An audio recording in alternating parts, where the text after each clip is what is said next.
bienvenue dans notre podcast Isadora BC.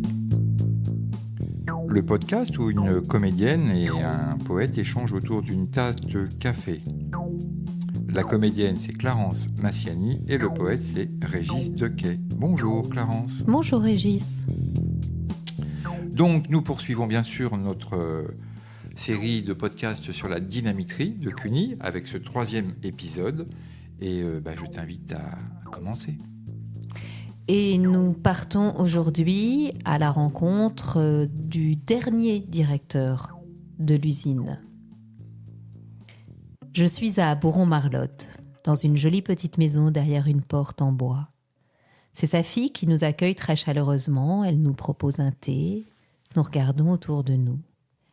Il y a de beaux tableaux de part et d'autre de la cheminée. C'est mon premier collectage. Alors j'ai préparé mes questions, elles sont écrites. Je suis heureuse, nerveuse. Il arrive. Il s'assied à côté de moi sur le canapé. Il est âgé, il est très beau. Je regarde parfois ses mains quand il nous parle. La peau est fragile comme celle d'un petit enfant. Et j'avoue que j'ai envie de lui la prendre, sa main, parfois. Mais je me ressaisis, je sors mon appareil enregistreur et je lui demande « Ça ne vous ennuie pas ?» Je vous en prie, qu'il me répond. Je pose mon appareil et il commence à parler. Je lui demande à quelle date il a pris ses fonctions à la dynamitrie de Cuny. Mes fonctions, je les ai prises en 67. Ah, quelle date exactement, je ne me rappelle plus, mais je vais retrouver.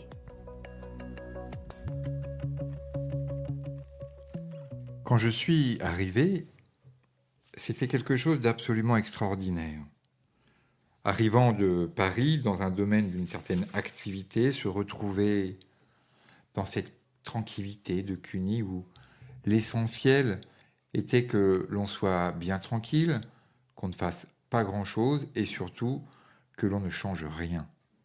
Et comme ça marche dans les explosifs, la sagesse est de ne pas y toucher. Alors il y avait à la direction de la société quelqu'un qui a découvert avec grand plaisir que j'avais de l'expérience dans les domaines d'installation et de modernisation.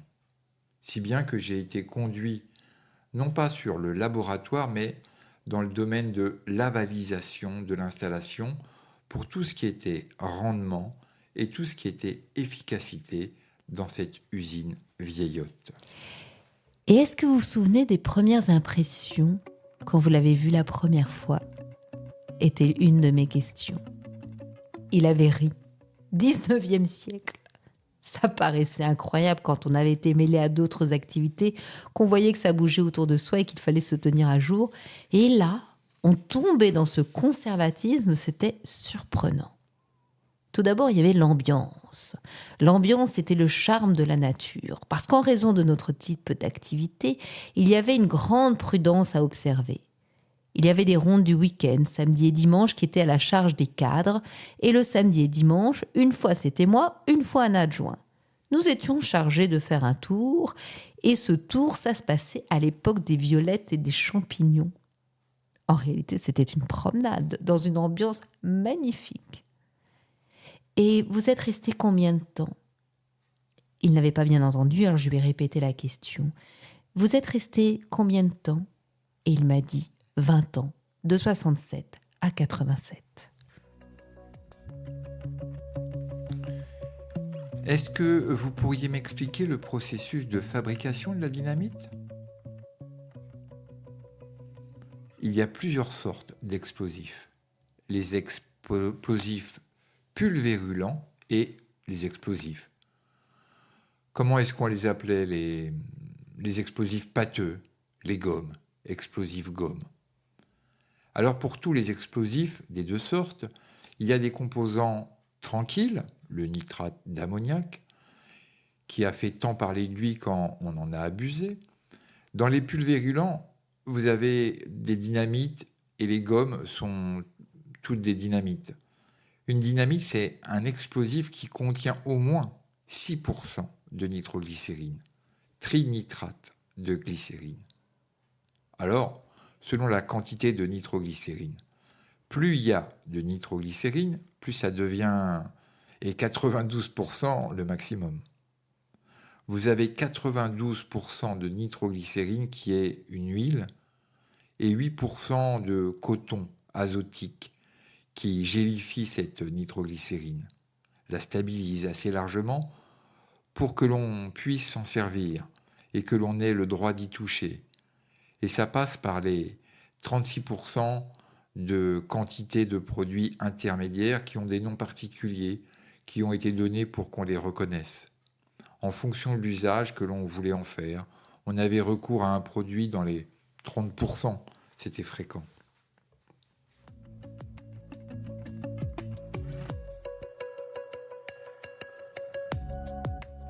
Et Cuny alors ?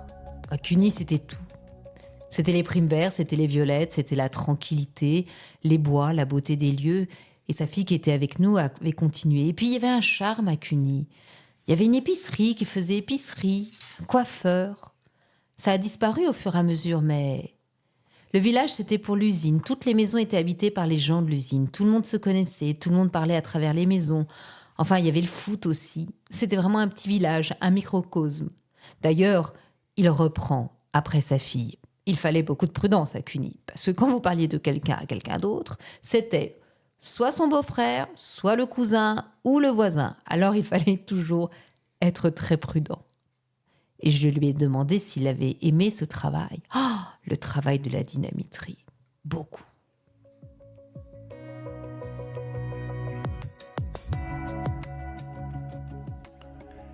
Sa fille disait « Papa me racontait, quand les ouvriers arrivaient le matin pour pointer, ils se délestaient de toute façon de leurs cigarettes, etc.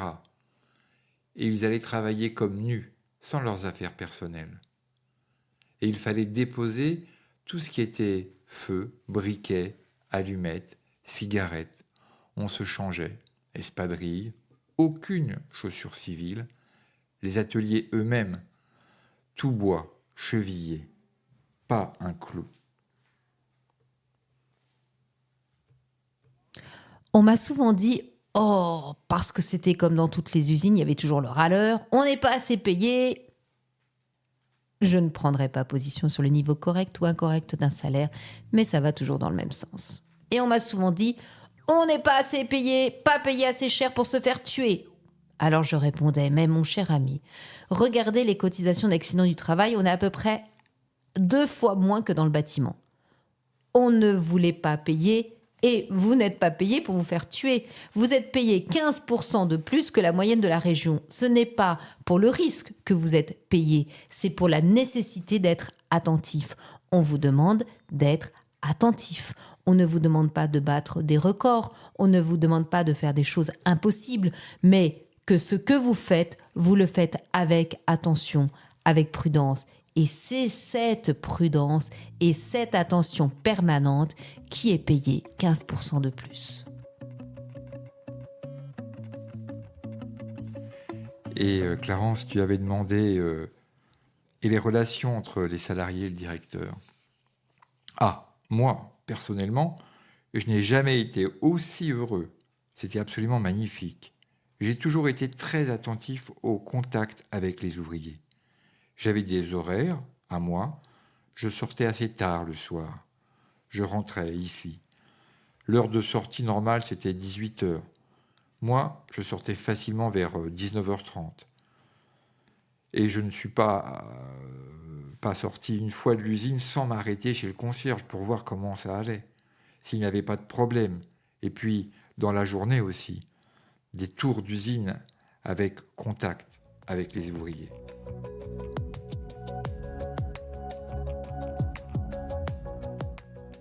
La maison qui était à côté de la ferme, on disait de mon temps la ferme parce qu'il y avait eu des chevaux après. Maintenant, il n'y a plus rien pour l'instant. Donc à l'époque, quand on arrivait à Cuny, tous les petits jardins étaient soignés. Les allées d'arbres étaient extraordinaires esthétiquement parce qu'ils étaient déjà vieux. Mais toutes les petites baraques, elles étaient nickel chrome avec des fleurs. Ça grouillait de fleurs et de légumes là-dedans. C'était joli comme tout. Bon, quand on y va maintenant, ça fait pas vivant. Il n'y a plus cette vie qu'il y avait. On vit autrement aussi. Ça joue beaucoup. Maintenant, on est devant la télé et dans le temps, faut dire qu'on vivait dehors.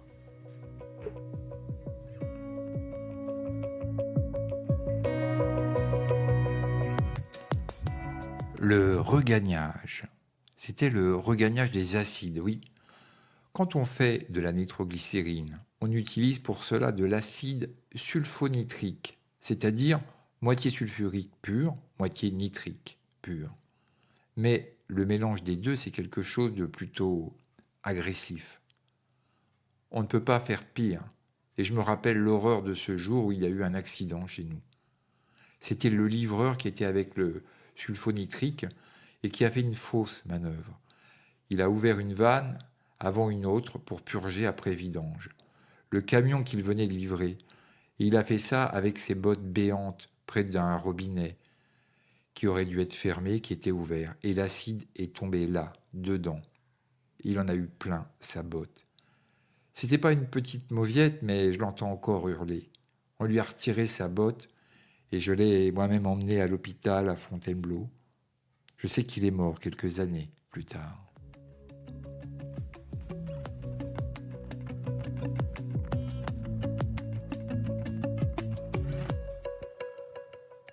Avant de le quitter, je lui avais demandé son âge.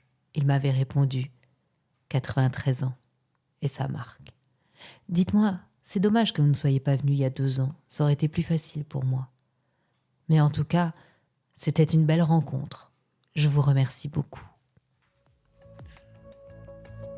Voilà donc pour cet épisode, ce 3e sur le podcast sur la dynamitrie. Du dernier directeur. Voilà, et on se retrouve la semaine prochaine pour un autre podcast, toujours sur la dynamitrie. À bientôt.